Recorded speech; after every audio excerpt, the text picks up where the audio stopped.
मोहरम निमित्त शहरातील पंजे गल्ली येथे भव्य जुलूस काढण्यात आला। मुस्लिम धर्मियांच्या इस्लामिक कॅलेंडरनुसार वर्षातील मोहरम हा पहिला महिना असतो। या महिन्याच्या 10व्या आणि 11व्या दिवशी मोहरम योमे आशुरा पाळला जातो। सत्य मानवतावादाच्या संरक्षणार्थ हजरत इमाम हुसेन यांनी दिलेल्या बलिदानाची या दिवशी आठवण केली जाते। पैगंबर हजरत मोहम्मद साहेब यांचे नातू हजरत इमाम हुसेन यांची शहादत मोहरमच्या 10व्या दिवशी आशुरा रोजी झाली होती।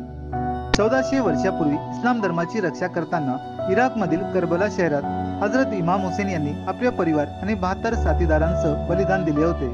हजरत इमाम हुसेन यांनी दिलेल्या बलिदानाची आठवण म्हणून जगभरात मुस्लिम बांधव योमे आशुराच्या दिवशी मातम करण्यात येते। आज बुधवार 17 जुलै रोजी दुपारी 2 वाजेच्या सुमारास परभणी शहरातील पंजे गल्ली येथील आशुरखाना येथे शिया मुस्लिम बांधवांच्या वतीने मोठ्या संख्येने एकत्र येत जुलूस काढून मातम करण्यात आला। यावेळी मौलाना सय्यद शौकत अली रजवी मुंबई यांनी शिया मुस्लिम बांधवांना आणि सर्व धर्मीय बांधवांना मार्गदर्शन केले आहे।